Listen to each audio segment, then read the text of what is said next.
En esta clase virtual vamos a tratar de discutir el tema reacciones de alcanos, dentro del cual desarrollaremos la combustión. Vamos a dar algunas propiedades de intermediarios reactivos que se forman en estas reacciones de alcanos, y vamos a profundizar lo que se refiere a la halogenación de alcanos debido a la importancia de los halogenuros de alquilo, que son los compuestos que obtenemos como productos en estas reacciones. Esta transparencia se refiere a la combustión de alcanos. Recordemos que los alcanos son compuestos de baja reactividad, y la combustión particularmente se refiere a su oxidación en presencia de oxígeno a altas temperaturas. En primer lugar, vemos una ecuación genérica para un alcano de fórmula molecular carbono N, hidrógeno 2N más 2 en presencia de oxígeno, que da como productos dióxido de carbono, agua más calor. Esta reacción procede solamente si es iniciada por una dada energía.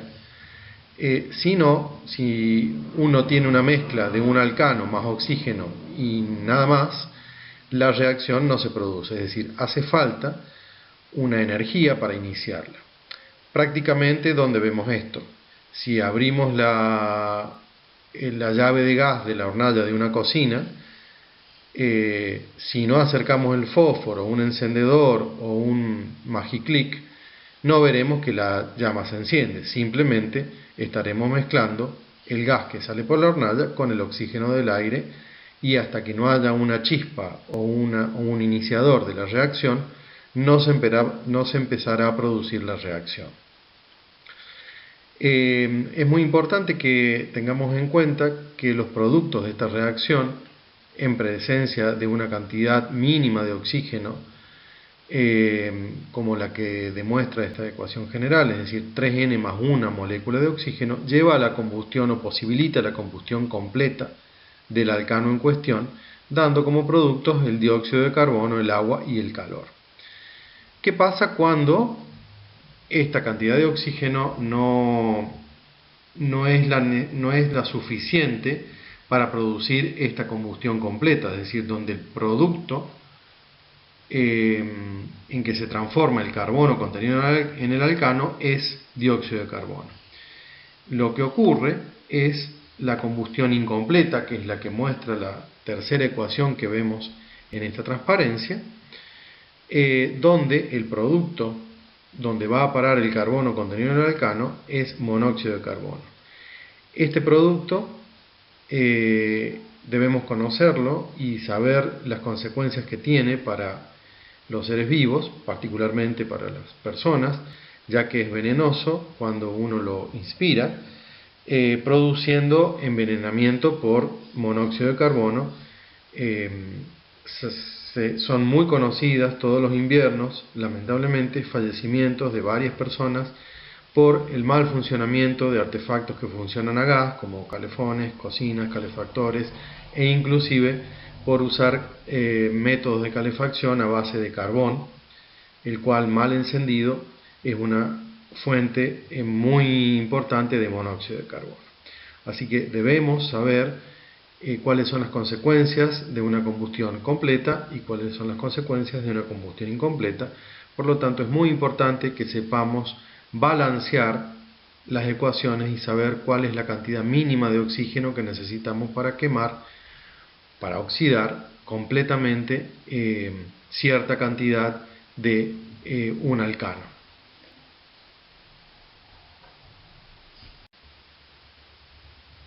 Bueno, ahora quiero que repasemos un poco algunos de los objetivos del curso, como por ejemplo cómo se unen los átomos para formar compuestos. Esto es importante, ya que nos lleva a insistir en que tengamos presentes los conceptos de enlace covalente, covalentes polares e iónicos, a recordar, como ya dijimos, que los carbonos siempre tienen que tener 4 enlaces, y que además, dependiendo de su hibridización, pueden formar enlaces simples, dobles o triples, unos con otros y que además se pueden unir a casi todos los elementos de la tabla periódica.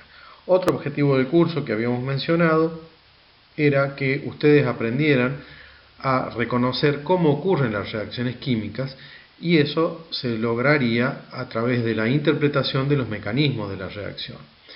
Los mecanismos de reacción involucran entender el concepto de intermediarios, de estado de transición, y de entender la termodinámica y la cinética que corresponde a cada paso que lleva de reactivos a productos en una reacción. Bien, en esta filmina les presento algunos de los intermediarios reactivos que se dan en la química orgánica, particularmente los carbocationes, los radicales y los carbaniones. Como verán, los carbocationes tienen una carga positiva, los radicales tienen un electrón desapareado y los carbaniones tienen un par de electrones no compartidos y por lo tanto una carga negativa. Lo que tienen en común estas tres especies es que, como verán, el carbono central solo tiene tres enlaces, que es el hecho por el cual son especies tan reactivas, ya que el carbono trata de formar el cuarto enlace que le falta para estabilizarse. En la filmina siguiente vamos a hablar un poco sobre las propiedades de los radicales, que son los intermediarios que aparecerán en los mecanismos de reacción que veremos en el resto de la clase.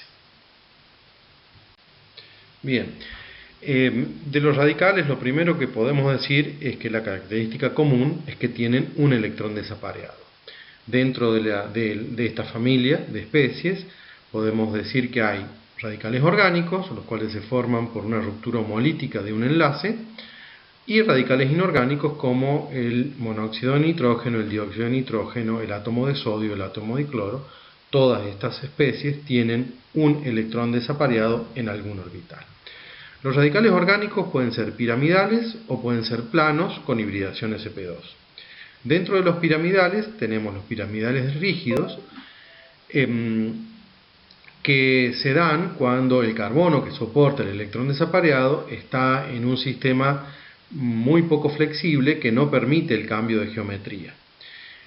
Un radical piramidal flexible es aquel en donde el carbono tiene también hibridación sp3, pero el orbital que soporta el electrón desapareado, que es un orbital sp3, puede cambiar de orientación dependiendo de la flexibilidad del sistema en un equilibrio.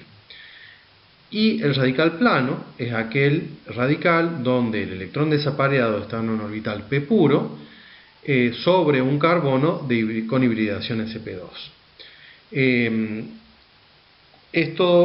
La geometría que tome el radical dependerá de cuál es la más favorable para su estabilización. Respecto a la estabilidad de los radicales piramidales, es decir, donde el carbono tiene hibridación sp3, está muy gobernada por la sustitución del carbono donde se encuentra el electrón desapareado. Los radicales de carbonos terciarios son mucho más estables que los de carbonos secundarios, estos a su vez más estables que los carbonos primarios, y estos mucho más estables que el radical metilo.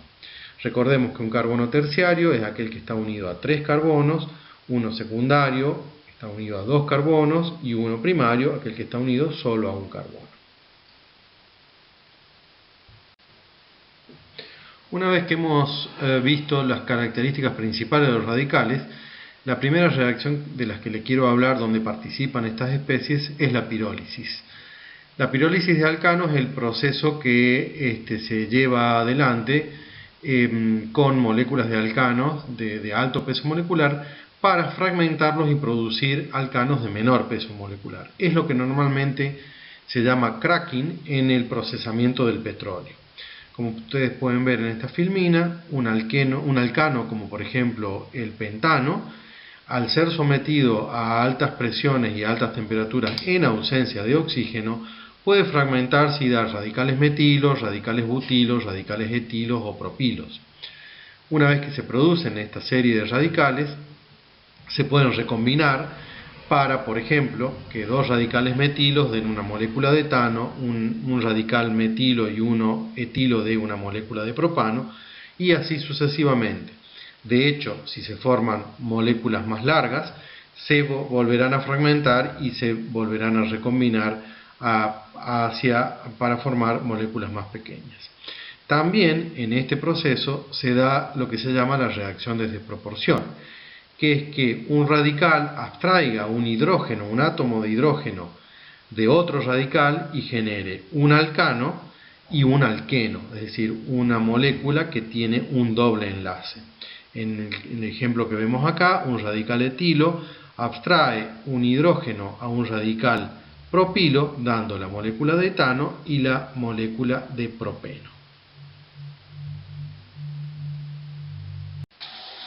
Bien, entonces ahora vamos a entrar directamente a la reacción fundamental de esta clase, que es la halogenación de alcanos.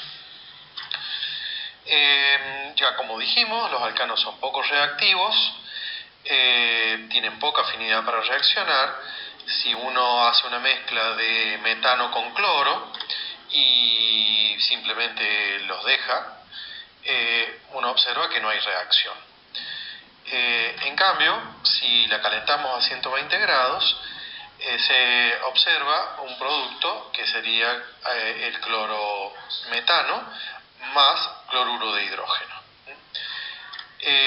También esta reacción puede ser activada con luz. Eso es lo que significa el símbolo HNU.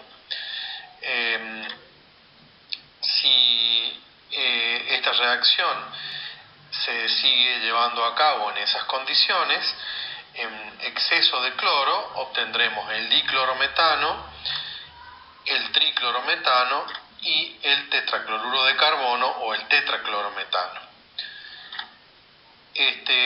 Los puntos de ebullición de estos compuestos son los que se listan aquí abajo, y como verán, a medida que se va agregando átomo de halógeno a la molécula, el punto de ebullición va aumentando. Esto es una característica particular que logran los halógenos cuando se incorporan a moléculas de alcano. Los halogenuros de alcano o de alquilo,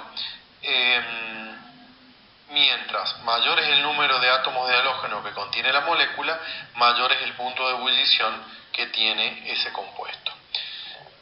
Esto es importante porque justamente los halogenuros de alquilo, particularmente los cloruros de alquilo, son muy utilizados como solventes. En este caso, obviamente el cloruro de metilo no es así porque tiene un punto de ebullición de menos 24 grados, con lo cual a temperatura ambiente es un gas, pero ya a partir del diclorometano, que tiene un punto de ebullición de 40, es muy utilizado en el laboratorio como disolvente. Como así también el cloroformo o el triclorometano o el tetraclorometano. Una característica importante de los cloruros de alquilo es que no son inflamables. Por eso es que son usados como solventes bastante seguros.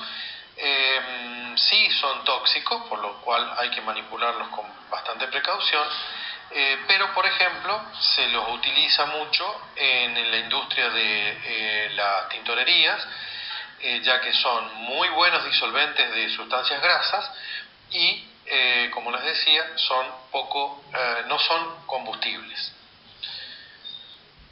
En este punto les voy a dejar una tarea para que indaguen, busquen, piensen cómo se podría explicar el aumento del punto de ebullición en estos compuestos clorados a medida que vamos sustituyendo un átomo de hidrógeno por un átomo de cloro. ¿Solo se podrá explicar por el aumento del peso molecular a medida que vamos agregando átomos de cloro? ¿O habrá otro efecto que se deba invocar para poder entender esta variación en la propiedad de la molécula?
En esta filmina vamos a empezar a analizar el mecanismo de reacción de esta reacción de cloración del metano. Para lograr la ruptura de un enlace carbono-hidrógeno en el metano, debemos calentarlo a aproximadamente 1000 grados centígrados, ya que la energía de disociación del enlace carbono-hidrógeno es de alrededor de 105 kilocalorías. Como vimos antes, la reacción de cloración del metano se daba a 120 grados. Entonces, no podemos suponer que lo que está pasando en primera instancia es la ruptura del enlace carbono-hidrógeno, sino más bien la ruptura del enlace cloro-cloro, que sí se da a 120 grados, ya que la energía de disociación de ese enlace cloro-cloro es de alrededor de 58 kilocalorías por mol. Esto implica que uno puede plantear, entonces, si el producto es la unión carbono-cloro, que el radical cloro de alguna manera desencadena o inicia una reacción en cadena que puede describirse de la siguiente manera. Con una etapa de iniciación que corresponde a la ruptura del enlace cloro-cloro a 120 grados o con irradiación de luz. ¿Por qué pasa esto? Recuerdan que en la primera clase habíamos visto que un enlace covalente, que a medida que le aumentábamos la temperatura, el enlace iba vibrando, iba tomando energía, y una vez que llegaba a una cierta energía, por lo cual se logra con una cierta temperatura, en este caso 120 grados, el enlace se rompe. Y en este caso genera los dos átomos de cloro, que son, como ya habíamos dicho, radicales, ya que tienen un electrón desapareado. Una vez generado estos radicales cloro, podemos presentar la etapa de propagación de esta reacción en cadena. ¿En qué consiste? En que un radical cloro toma un átomo de hidrógeno de una molécula de metano para transformarse en cloruro de hidrógeno y generar un radical metilo. Este radical metilo generado lo que tiende a hacer es abstraer un átomo de cloro de la molécula de cloro presente y formar el clorometano, dejando libre un radical cloro, el cual continuará la etapa de propagación en tanto y en cuanto haya metano disponible y cloro gas disponible. Entonces, vemos aquí que los productos de esta etapa de propagación son cloruro de hidrógeno y cloruro de metilo. En esta filmina analizamos un poco esta etapa de propagación. Aquí les presento nuevamente las dos reacciones que acabamos de describir, es decir, radical cloro, que en presencia de metano genera cloruro de hidrógeno y radical metilo, y ese radical metilo que en presencia de una molécula de cloro genera el otro producto, cloruro de metilo, y otro radical cloro. Si hacemos la suma, ¿no es cierto?, y cancelamos las especies que se repiten en ambos lados de la reacción, vemos que en definitiva quedamos con la reacción global, que es metano más cloro 2, que nos da clorometano más cloruro de hidrógeno. La etapa de terminación de esta reacción tiene varias posibilidades. Por un lado, la que lleva producto, radical metilo con radical cloro, que da cloruro de metilo, dos radicales metilos que se acoplan y dan la molécula de etano, o dos radicales cloro que se acoplan perdiendo energía y dan la molécula de cloro. Para continuar profundizando la explicación de este mecanismo de halogenación de alcanos, vamos a ver cómo es que se producen las rupturas y la formación de enlaces de la primera etapa de propagación de este mecanismo.